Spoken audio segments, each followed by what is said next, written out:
ভিডিওটা আপনারা কারা কারা দেখছেন? মানে এই মানে ২ নাম্বার লোকটা, একজনে গোলাপি শার্ট পরে আছে আর একজনে কালো শার্ট পরে রয়েছে। এই কালো শার্ট পরা লোকটার মানে পায়ের ওই জায়গার পায়ে যে হাড্ডি থাকে, ওই যে আমাদের কি বলে গুড়মুড়ে, পায়ের ওই মাঝখানের গুড়মুড়ের ওই জায়গার হাড্ডি আলাদা হয়ে গেছে, মানে পা 2 খণ্ড হয়ে যায়, হাড্ডি বাইরে রয়েছে। এই দেখেন ভিডিওতে ভালো মতো স্পষ্ট, যারা ভিডিওটা খেয়াল করবেন না দেখতে পারবেন।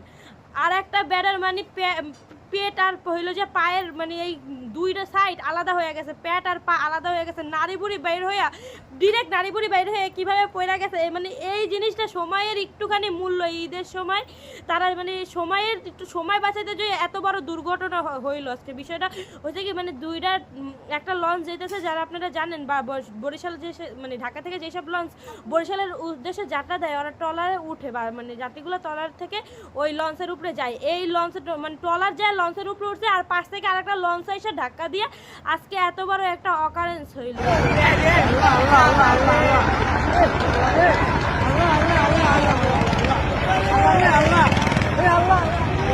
এই মানুষগুলোর হয়তো বা ঈদ ছিল, ঈদের ছুটিতে তারা যাইতে চাইছিল নিজের পরিবারের কাছে। মানে এই ভিডিওটা দেখে মানে কিভাবে যে নিজের ফিলিং শেয়ার করবো, এত মর্মান্তিক এত মর্মান্তিক এত মর্মান্তিক ঘটনা, আসলে ব্যাখ্যা করার মতো মানে কোনো ভাষা নাই। এত মর্মান্তিক ঘটনা এইটা, মানে এত মানে ভয় করে কি এই মানুষটার জন্য, যেই মানুষটা একেবারে 2 খণ্ড হয়ে গেছে, ওই মানুষটার মানে কথা ভাবলে আশ্চর্য লাগে। শুধুমাত্র একটু তাড়াহুড়া করার জন্য, একটু মানে টাইম বাঁচানোর জন্য এই এত বড় অকারেন্স হইল। আসলে এই যাত্রীবাহী ট্রলারগুলো যেগুলো এই লঞ্চের সাথে যাইয়া মনে করেন অ্যাটাচ হয় লঞ্চে, এই যাত্রীবাহী ট্রলার থেকে যারা লঞ্চে উঠে তাদের আসলে এইসব যাত্রীবাহী ট্রলারই চালানো মানে যেন নিষিদ্ধ হয়ে যায়, এরকম একটা ব্যবস্থা করা উচিত। আর সব থেকে বড় কি, জীবনের থেকেই তো সময়ের মূল্য বড় না।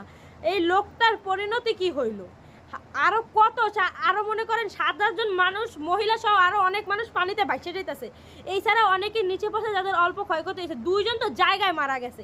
এরকম যদি পেট মনে করেন পেট আর পায়ের নিচের অংশ মানে কোমরের অংশ 2টা আলাদা হয়ে যায়, নাড়ি বুড়ি বাইরে পানিতে পড়ে, তার আর কি থাকে? ওর লাশটা যে গোসল করাইবে, ওই গোসল করানোর কোনো ওয়ে নেই। ওর লাশটা যে গোসল করাইবে, দাফন করাইবে আর ফ্যামিলির কাছে পাঠাইবে, ওরকমই কোনো ওয়ে নেই। এদের ফ্যামিলি কি করবে? এদের ফ্যামিলির ঈদ কি? হয়তো বা গার্মেন্টসে চাকরি করতো, গার্মেন্টসে ছুটি হয়েছে, এই গার্মেন্টসে চাকরি করে যাইতেছিল, মনে করেন কি ঈদের হইলো যে বেতন বোনাস নিয়ে পরিবারের কাছে ভালো মতো ঈদ করবে, আর এই হইলো তার পরিণতি। আসলে খুবই দুঃখজনক আর মর্মান্তিক বিষয়।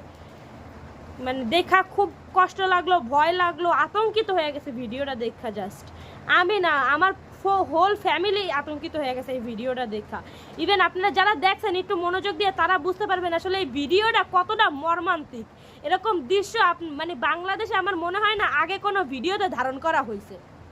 মানে এত মর্মান্তিক ঘটনা, আসলে আমি স্পিচলেস, কোনো কিছু বলার নাই এই ভিডিওটা দেখা। মানে সময়ের থেকে মানুষের জীবনের মূল্য এত কম।